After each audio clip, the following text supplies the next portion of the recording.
네, 오늘 찬양은 우리 청년부의 곽유리 자매가 시를 쓰고 우리 김기영 지휘자가 곡을 붙인 그런 찬양입니다. 날 새롭게 하소서. 귀한 찬양이었어요. 지난 주일에 종교개혁 500주년 기념 예배를 드리고 나서 계속해서 제 마음속에 남아있는 것은 우리 크리스찬들이 이 세상에서 어떻게 살아야 되느냐, 이런 삶의 방식에 관한 문제였는데, 마침 이 베드로 전서 말씀을 계속 강해해 가면서 오늘 거기에 대한 말씀을 여러분과 함께 나누게 되었습니다. 제 마음속에는 그때 우리 예배 드리면서 그 루터의 로마서 서문에 나오는 그 글을 여러분에게 소개해 드렸죠. 믿음이란 뭐냐? 믿음이라고 하는 것은 믿음을 내가 가졌기 때문에 이렇게 살아야 된다, 그런 말을 듣기 전에 이미 우리가 그렇게 살고 있어야 되는 것이다, 그런 그 얘기를 읽었습니다. 그만큼 믿음과 우리의 삶은 뗄래야 뗄 수 없는 그런 관계 속에 있다고 하는 말씀이었어요. 그래서 이 믿음으로 구원받은 우리가 이 세상에서 어떤 그 삶의 방식을 가지고 살아가야 되느냐 하는 것은 여전히 저와 여러분에게 커다란 그 도전이 아닐 수가 없다, 이렇게 생각합니다. 성경은 여러 곳에서 크리스찬들이 세상을 살아가는 방식은 착하게, 선하게 사는 것이다, 그렇게 말하고 있습니다. 지금 크리스찬들이 이 세상에서 영향력을 상실해 나가고 있는 그 이유가 무엇인가? 지금 교회가 예전과는 달리 이 사회에서 영향력을 뺏기고 있는 그 이유가 무엇인가? 저는 그 이유가 바로 우리 크리스찬들이 성경에서 말하는 그 삶의 방식대로 살지 않기 때문이고, 또 이 교회가 그런 삶의 방식에 대해서 무관심하고 가르치지 않기 때문에 그렇게 되는 것이다, 그런 생각을 하고 있습니다. 어떤 사람은 교회에서는 믿음이 좋다고 칭찬을 받고 있는데 세상에 나가서는 비난을 받습니다. 우리 주변에 그런 식으로 살아가는 크리스찬들이 넘쳐나고 있습니다. 교회 돈을 잘못 사용하는 사람이 있고, 비윤리적이고 부도덕한 문제에 연루돼서 세상 재판에 가서 판결을 받는 사람들이 있고, 거기에서 유죄 판결을 받고 나서도 자기가 철저하게 회개하는 것이 아니라 오히려 당당하게 자기가 지금 사탄의 유혹을 받고 있고 자기가 지금 고난을 받고 있다고 이런 식으로 설교하는 목사들이 있습니다. 잘못을 저지르고 나서도 회개하지 않습니다. 이것은 우리 크리스찬의 삶의 방식이 아니죠. 공부를 한 사람들은 다 알아요. 표절, 이것이 얼마나 학자로서 큰 죄악인 것을 압니다. 그런데 이것을 대수롭지 않게 여기는 거예요. 이 표절이라고 하는 것은 한 사람이 역작으로, 한 사람이 연구 결과로 만들어 놓은 것을 마치 자기가 한 것처럼 갖다 쓰는 거잖아요. 도둑질입니다.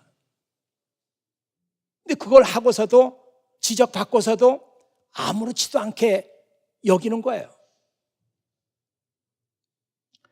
자신의 학위 논문을 자기가 쓰지 않고 다른 사람을 대신 시켜서 써놓고도 그게 부끄러운 일인지 몰라요. 그럴 수도 있다고 말하고 있어요. 그런 사람들의 그 비행이 일간신문에 또 뉴스에 나올 때마다 얼마나 교회가 사회의 웃음거리가 되겠습니까? 저는 목사들이 모이는 한 모임에 갔다가 정말 부끄러워서 얼굴을 들지 못한 적이 있었습니다. 그 목사들이 모여서 한다는 말이, 지금 한국에서는 정부와 언론이 작심을 하고 개신교를 핍박하고 있다는 것입니다. 그래서 날마다 교회가 잘못했다고 하는 그 뉴스가 나오고 또 크리스찬들이 잘못하고 있다고 하는 그 뉴스가 끊이지 않는다는 거예요. 그래서 교회를 말살시키려고 하는 그런 그 프로젝트가 진행되고 있다는 거예요. 그러면서 하는 말이 불교를 보세요. 가톨릭을 보세요. 그들이 잘못했다는 기사 한 줄 나지 않습니다. 그런데 교회가 잘못했다고 하는 것은 매일 신문 위에 뉴스거리에 나온다는 거예요. 여러분 생각해 보십시오. 그게 아니지 않습니까? 교회가 잘못했으면 철저하게 회개해야 합니다. 그리고 다시는 그런 일이 일어나지 않도록 우리가 조심해야 합니다. 그런데 이것이 핍박이라니요.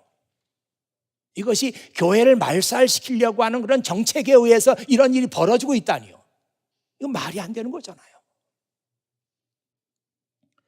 베드로가 크리스찬 디아스포라들에게 편지를 썼을 때 그들은 낯선 나라, 낯선 문화권 속에 들어가서 살고 있었습니다. 그곳에 살고 있던 주민들은 이상한 사람들이 들어왔네 하면서 그들이 어떤 식으로 살아가는지 그들을 주시하면서 볼 거예요. 그들이 도대체 시간을 어떻게 보내고 있으며 그들이 모여서 무엇을 하는가 그들은 호기심 있게 바라볼 것입니다. 그러면서 자기들과 다르기 때문에 험담을 할 수 있어요. 저 사람들 이상하다. 뭔지 모르게 모여가지고 매일 뭐 노래 부르고 뭐 하고 먹고 뭐 이런. 지난번 우리가 읽었던 베드로전서 2장 그 12절에 바로 그 말씀이 나오잖아요. 여러분 주위에는 믿지 않는 자들이 많이 있습니다. 그들은 여러분이 잘못 살고 있다고 말할지도 모릅니다. 그러므로 착하게 사십시오. 이런 낯선 문화권 속에서도 우리 크리스찬들이 선하게 착하게 살면 결국에는 그 사람들이 여러분들이 살아가는 모습을 보고 감동을 받게 되고 그리스도께서 다시 오실 때 그들도 하나님께 영광을 돌리게 될 것입니다. 무슨 말이에요? 여러분들이 세상에 나가서 선하게 살고 착하게 사는 것이 그 사람들을 전도하는 하나의 채널이 된다는 거 아니겠어요? 이 말씀에 나오는 선한 행동이라는 말은 good deeds라고 그랬어요. 그리고 이 선한 행동이라고 하는 말이 honorable behavior라고 표현되어 있습니다. 우리 크리스찬들이 어떤 상황과 어떤 환경 속에서도 그 deeds를 계속해서 나가고 그리고 honorable behavior를 계속해서 해나가면 우리를 비난하던 사람들도 그 비난을 중단하게 되고 결국은 그것이 하나님께 영광을 돌리는 결과를 가져온다. 그 말씀 아니겠습니까? 저는 언젠가 New Living Translation으로 성경을 읽으면서 에베소서 2장 10절 말씀을 읽다가 여기에 도대체 이런 말씀이 기록되어 있구나 하는 것을 알고 깜짝 놀랐던 적이 있습니다. 그 에베소서 2장 10절에 이런 말씀이 나와요. 한번 여러분 화면 보십시오. For we are God's masterpiece. He has created us anew in Christ Jesus, so we can do the good things He planned for us long ago. 아주 쉬운 말이에요. 우리는 하나님의 마스터피스다. 이 말을 이해하면은 이 말씀의 의미가 엄청나다고 하는 것을 알게 됩니다. 이 마스터피스라고 하는 것은 어떤 그 예술 작가들, 주로 예술 작가들에게 많이 쓰잖아요. 이 예술 작가들이 평생을 걸려서 심혈을 기울여서 남겨놓은 작품을 마스터피스라고 말합니다. 핸델의 마스터피스는 오라토리오 메시아. 어느 정도 사실인지 모르지만 두문불출하고 한번 써내려가면서 24일 걸려서 이 대곡을 완성했다고 하죠. 핸델 하면 메시아가 마스터피스예요. 그에. 르네상스의 작가 레오나르도 다빈치의 마스터피스는 뭡니까? 그가 평생 남긴 작품 가운데 가장 대표적인 뭐예요? 최후의 만찬? 굉장하죠. 모나리자? 굉장하죠. 마스터피스예요. 미켈란젤로의 마스터피스는 뭡니까? 그가 시스티나 성당의 그 천장에다 그려놓은 대작 4년에 걸쳐서 완성했다고 그러잖아요. 또 그가 조각가로서 명성을 떨치게 된 그 다비드 조각상 3년에 걸쳐서 완성했다고 그러잖아요. 그 인체의 아름다움, 이 다비드 상을 보면은 인간이 저렇게 아름답구나 하는 것을 알게 됩니다. 그런데 오늘 에베소서 말씀을 보면은 우리가 하나님의 마스터피스다. 하나님께서 우리를 만드실 때 엄청난 노력과 심혈을 기울여서 우리를 만들었다는 거죠. 근데 이 말씀은 약간 설명이 필요합니다. 하나님께서 우리를 최초에 창조했을 때가 아니고, 성경 말씀 보니까 이렇게 나와 있어요. He has created us anew in Christ Jesus.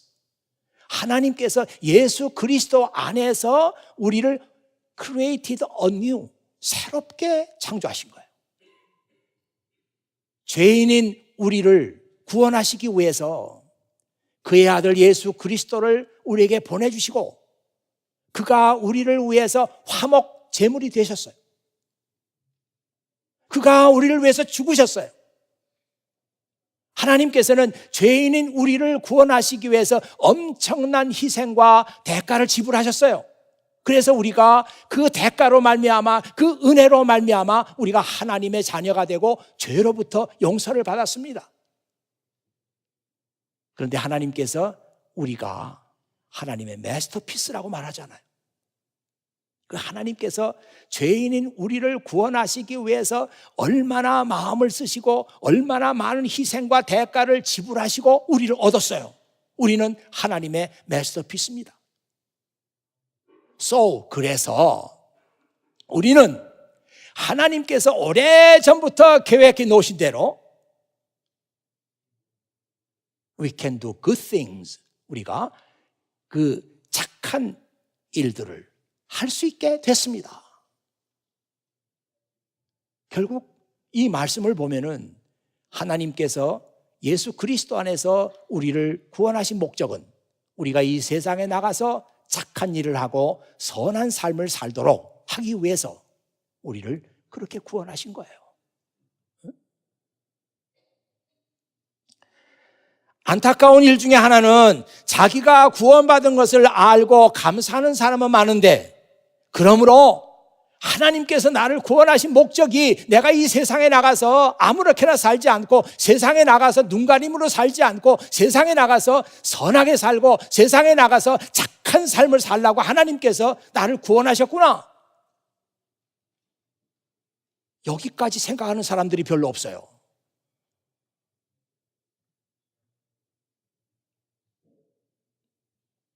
하나님께서 여러분을 구원하신 것은 여러분이 이 교회 안에 모여가지고 구원받은 것을 감사하라고 만들어 놓은 거 아니에요. 세상에 나가서 너의 삶의 현장에서, 너의 비즈니스 현장에서, 너의 실험실에서 착하고 선하게 다른 사람에게 영향력을 미치면서 그렇게 살아라. 이것이 하나님께서 저와 여러분을 구원하신 목적이에요.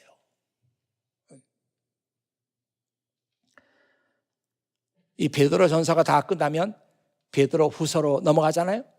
이 베드로 후서 1장에 보면은 거기에 베드로가 이 디아스포라 크리스찬들에게 두 번째 편지를 쓰면서 그 속에 써놓은 놀라운 말씀이 있습니다.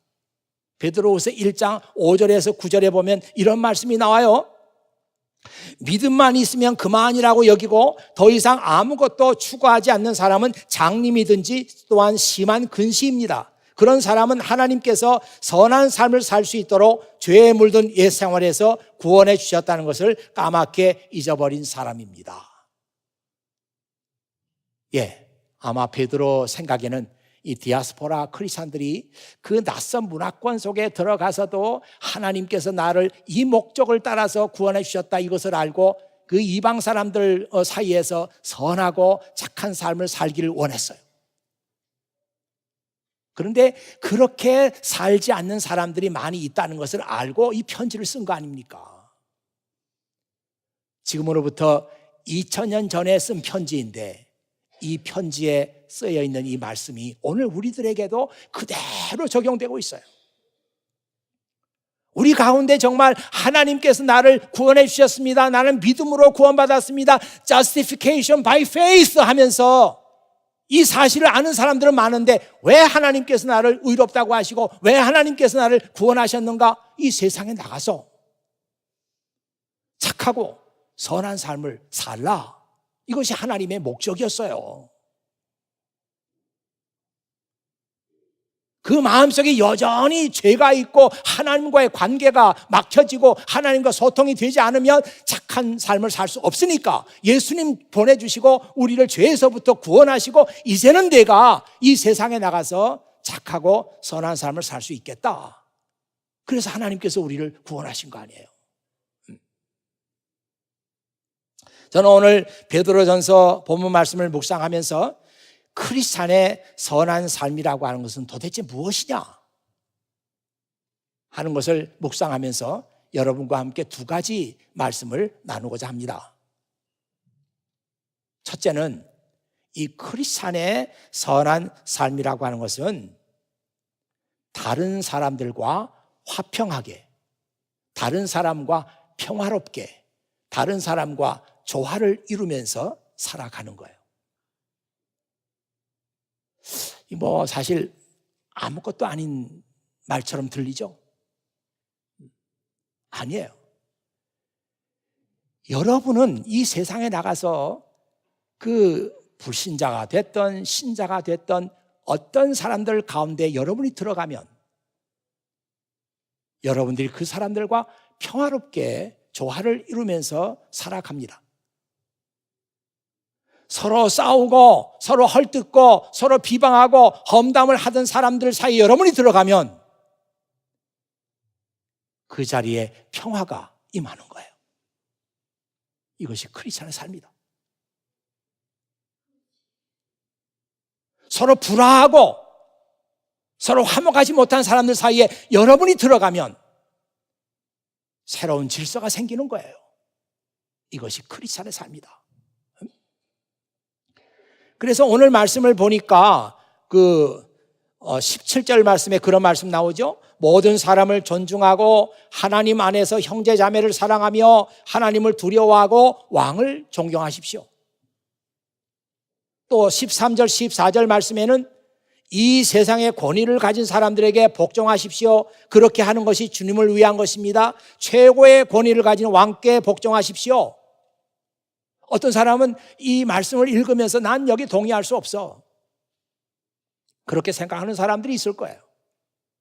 아니, 크리스찬의 삶이라는 것은 불의한 일을 보면은 아주 격분할 줄 알고 불의한 그 삶의 현장은 내가 고쳐야지, 어떻게 이렇게 나약하게, 이것이 크리스찬의 삶이란 말인가 하면서 의문을 제기하는 사람들이 여러분 가운데 있을 거예요. 그런데 베드로가 이런 말을 하고 있는 배경이 있습니다. 그 배경 속에는 이 역사의 주인은 하나님이시고 모든 불의한 것과 잘못된 것은 하나님께서 고치신다고 하는 믿음이 들어있어요. 내가 고치는 것이 아니고 하나님께서 치유하시고요, 내가 바로잡는 것이 아니라 하나님께서 바로잡고요, 하나님께서 이 역사와 이 세상에 대한 주권을 가지고 계시는데 내가 그 주권자인 것처럼 행동하지 마라, 그 얘기 아니에요.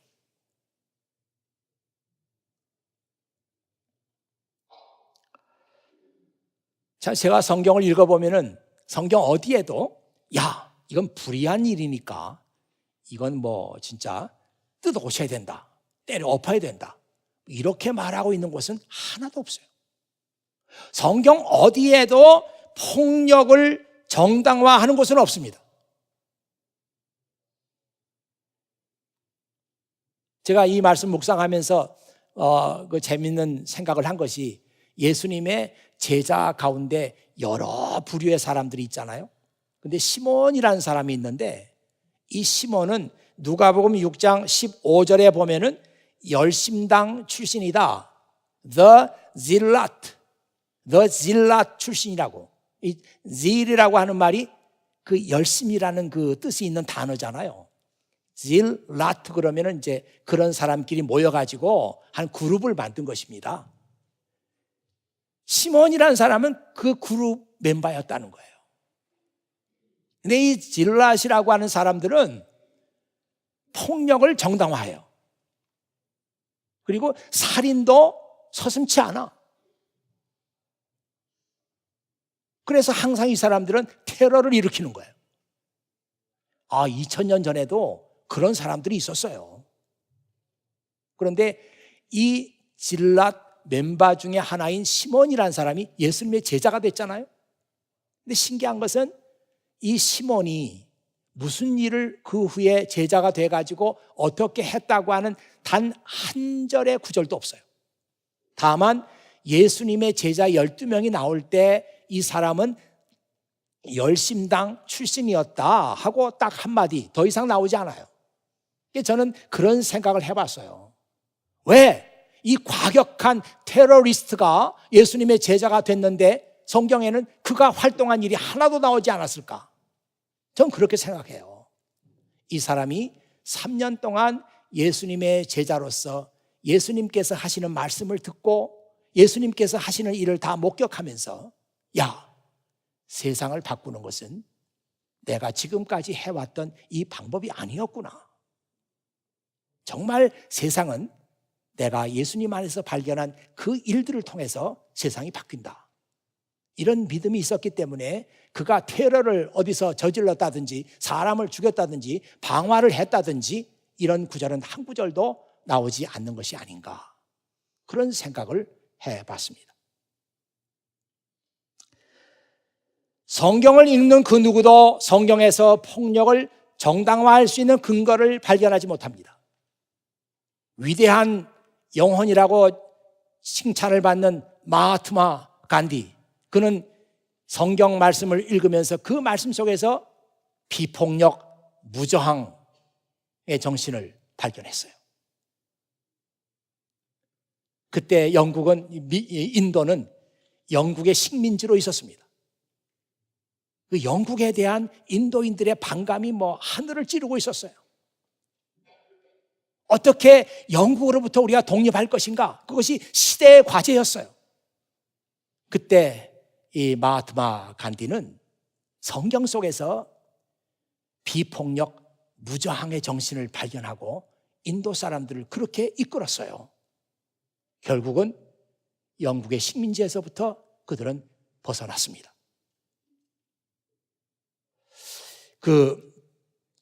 미국의 뉴욕 타임즈 있잖아요.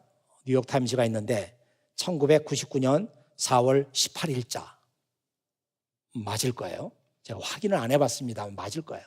1999년 4월 18일자에서 그 뉴욕 타임즈에서 아주 특집을 실었는데, 지나간 인류 역사 1000년, 그때부터 이제 백을 해가지고 1000년의 역사 가운데 인류 역사를 바꿔놓은 가장 위대한 운동 무엇인가? 간디의 비폭력 무저항 운동이다. 그렇게 선정을 했다고 그러네요. 세상을 바꾸는 것은 이런 사람들이 세상을 바꾸는 거예요. 여러분, 영화 어메이징 그레이스로 유명한 그 윌리엄 윌버포스에 관한 얘기를 제가 언젠가 한번 드린 적이 있어요. 그는 존 뉴턴 목사님에게서 영향을 받았습니다. 존 뉴턴 목사님이 어메이징 그레이스라고 하는 찬송을 쓰신 분이잖아요. 그가 정말 비참한 그런 삶을 살다가 하나님의 은혜로 그가 이게 거듭나게 되고, 그가 목사가 됐잖아요. 그 목사님에게서부터 영향을 받은 사람이 윌리엄 윌버포스예요. 근데 그가 믿음의 눈으로 세상을 보니까 지금 영국이 하나님 앞에서 엄청난 죄악을 저지르고 있다. 그것은 아프리카에서 노예를 사다가 노예를 다시 파는 거예요. 거기서 엄청난 이익을 보고 있는 거예요. 영국의 1년 수입의 3분의 1이 노예 무역에서 얻은 거라고 하거든요. 그때 당시에. 이건 아니다. 이렇게 영국이 가다가는 하나님의 심판을 면할 수 없다. 이렇게 말하면서 어떻게 하면 내가 이 세상을 바꿀 수 있을까? 그는 정치인이 되기로 결심을 합니다. 그래서 뜻이 있으니까 21살의 나이에 영국의 하원 의원이 돼요.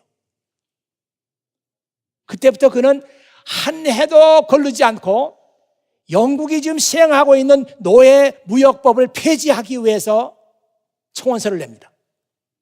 그때마다 다 부결되죠. 그는 무려 20년을 계속해서 그 일을 했어요. 계속해서 동료 의원들을 만나고 그들을 설득하고 자기 지지자로 만들면서 이건 하나님께서 기뻐하시는 법이 아니다. 이건 폐지돼야 된다. 20년 동안 그 일을 꾸준하게 했어요. 1807년에 마침내 영국 국회에서 노예 무역 폐지 법안이 통과가 됐습니다. 이게 우리 크리스찬의 세상을 바꾸는 방법이에요.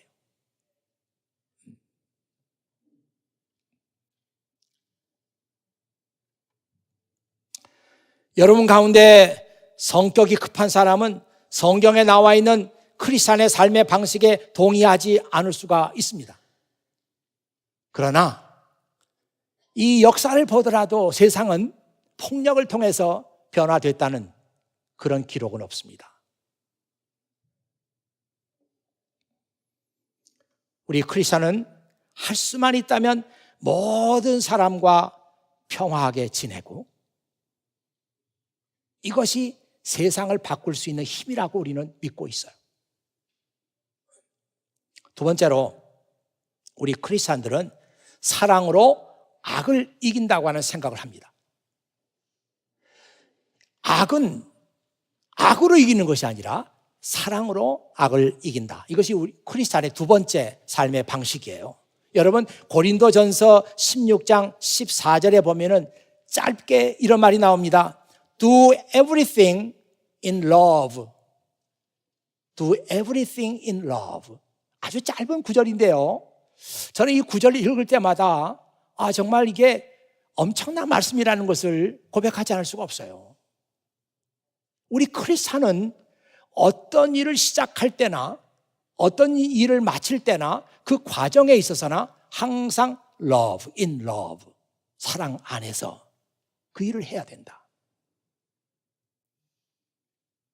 내가 살다 보면은 나에게 상처를 준 사람도 만날 수 있고 살다 보면은 나에게 큰 피해를 준 사람도 만날 수 있고 내가 살다 보면은 정말 그런 사람과 상종하지 않을 수 없는 그런 그 일들을 내가 만나게 되는데 그럴 때도 이 말씀은 적용이 되는 거예요. Do everything in love. 모든 일을 행할 때 사랑으로 해라. 이것이 우리 크리스찬의 삶의 방식이에요. 로마서 12장 20절에는 그런 말씀이 나오죠. 원수가 먹을 것이 없었고 굶고 있으면 먹을 것을 주고 목말라 하면 마실 것을 주십시오. 그렇게 하는 것이 그의 머리에 숯불을 쌓는 것이기 때문에 악에게 지지 말고 선으로 악을 이기십시오. 이게 크리스찬의 삶의 방식이에요. 나한테 그냥 못되게 하는 사람이 있어요? 사랑으로 대하는 거예요. 그래서 그 사람의 머리에다가 숯불을 얹어 놓는 거예요. 숯불을 얹어 놓으면 숯불은 불고기나 굽는 것이지 머리에다 얹고 있는 게 아닙니다. 이 머리에 얹고 있으면 얼마나 뜨겁겠어요. 여러분들이 어떤 정말 창피한 그런 일을 당했을 때 아주 얼굴이 화끈하잖아요. 얼굴을 못 들겠잖아요. 너에게 악으로 행하는 자 있으면 그에게 사랑으로 계속 대하는 거예요. 그러면 그 사람의 얼굴이 화끈해지면서 그것이 성경 표현으로 하면은 그 사람의 머리에다가 숯불을 얹어 놓는 것입니다. 이것이 우리 크리스찬의 삶의 방식이에요.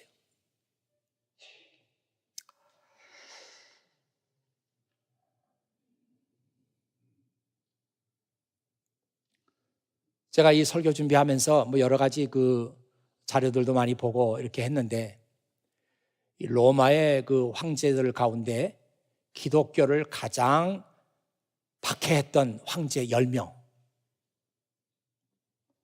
꽂으면, 이 사람이 그렇게 기독교를 박해했나? 그런 아주 이름 있는 황제들 이름도 많이 나와요. 그 중에 10명이 있는데 10명 마지막 그 황제 이름이 뭐냐면 디오클레티아누스.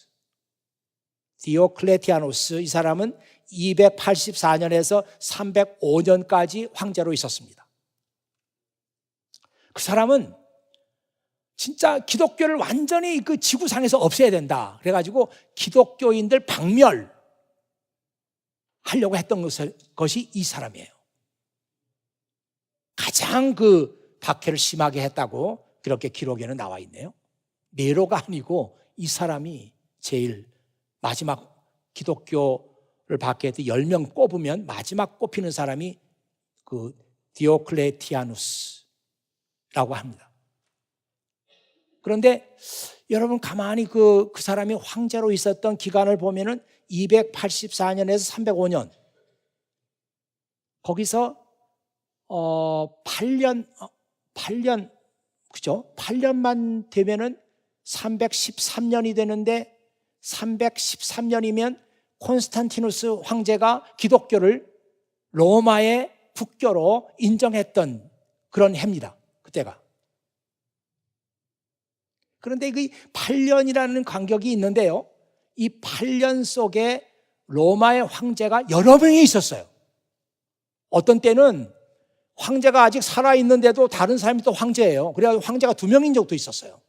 그 8년 가운데 아주 그 로마의 통치 기반이 무력해지고 그리고 아주 혼란했던 시기입니다. 그래서 콘스탄티누스가 이제 황제가 됐는데, 그는 이 로마의 혼란을 어떻게 수습할 수 있을까?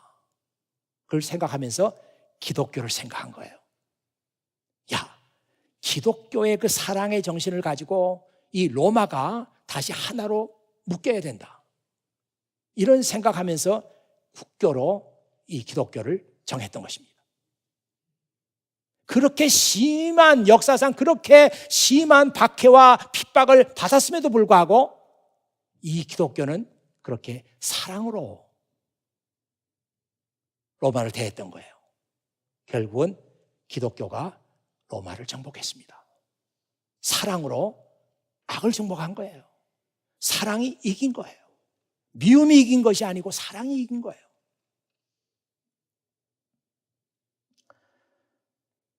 여러분, 오늘 말씀에 비추어서 지금의 우리의 삶을 한번 반성해 봐야 되겠습니다.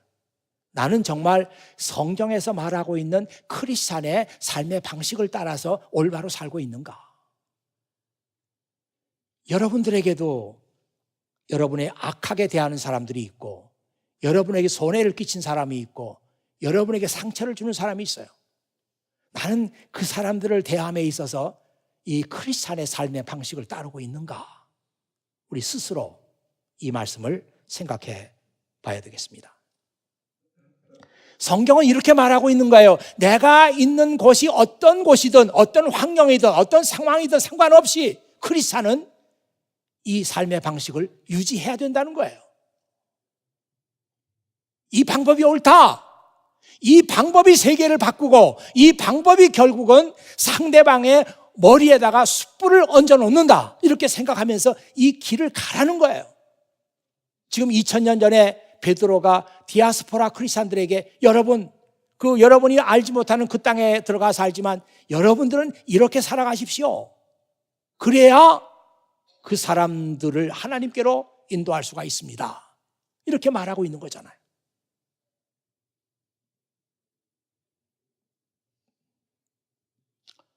오늘 이 말씀이 여러분들의 삶에 어떤 임팩트를 줄 수 있기를 바라요. 야, 크리스찬의 삶의 방식이 이런 거였구나. 이게 약한 방법이 아니고 이게 결국은 세상을 바꾸고 이게 결국은 나에게 악을 행하고 나에게 피해를 주고 나에게 상처를 주는 사람을 이기는 길이구나. 이런 생각을 여러분 해보시기를 바라요. 그래서 여러분 머릿속에 지금 이 사람 내가 이 사람들을 크리스찬의 방법으로 대해야 되겠다. 그게 이기는 길이다.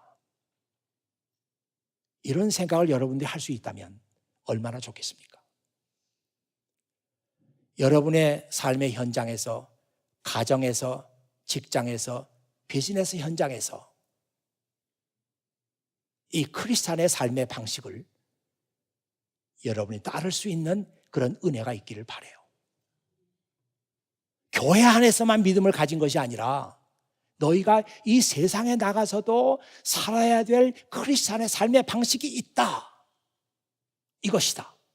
오늘 성경 말씀은 그렇게 얘기하고 있습니다. 오늘 첫 번째 시간이고요. 다음번에 크리스찬의 삶의 방식 두 번째 얘기를 여러분과 함께 나누겠습니다. 기도하겠습니다. 아버지 하나님 감사합니다. 오늘도 아버지 하나님께서 저희들을 사랑하시며 귀한 생명의 말씀으로 저희들의 생각을 바꾸시고 귀한 생명의 말씀으로 저희들에게 도전의 말씀을 주셨습니다. 아버지 하나님, 우리 생각과 하나님의 말씀은 너무나 다릅니다. 우리 생각 같으면 우리가 세상에 나가서 이렇게 살아야 될 것 같은데 성경은 전혀 다른 말씀을 하고 있습니다. 이 방법이 옳고 이 방법이 진리고 이 방법이 결국은 세상을 바꾼다고 하는 믿음을 사랑하는 모든 자녀들이 이 예배 시간을 통해서 함께 공유할 수 있도록 아버지 하나님께서 도와주시옵소서. 우리 구주 예수 그리스도의 이름으로 기도하옵나이다. 아멘.